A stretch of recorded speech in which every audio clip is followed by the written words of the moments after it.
Вот уже 11 лет в нашей республике широко отмечают День остинского языка и литературы. Сегодня в рамках праздника в Республиканском дворце детского творчества проходит награждение студентов и преподавателей, внесших свой вклад в развитие остиноведения. На праздничном мероприятии подвели итоги конкурса учителя остинской словесности. Лучшие педагоги продемонстрировали новые подходы в обучении остинскому языку. Сейчас очень много говорят о том, что мы теряем свой язык.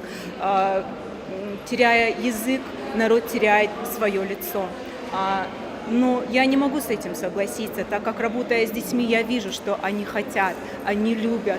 И если рядом с ними будут достойные учителя, то мы наш язык не потеряем. За отличные результаты в научно-исследовательской деятельности в области остиноведения наградили студентов. Теперь ребята будут получать государственную стипендию имени Васо Абаева. Сегодняшнее мероприятие – это праздничный концерт с вручением премии. Премии получат лучшие аспиранты и студенты наших вузов, занимающихся исследованиями в области остинской филологии. Это премия имени Васо Абаева. И кроме того, ряд лучших учителей остинского языка также получат грамоты и денежные премии. Несомненно, это большой вклад в развитие. Мы ежегодно будем учреждать подобные премии. На входе в концертный зал была развернута экспозиция остинской литературы. Здесь представили первое издание остинской грамматики Андрея Шегрена.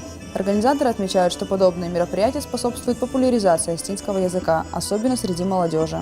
Сабина Алборова, Самас Шипшев, Осетия ТВ.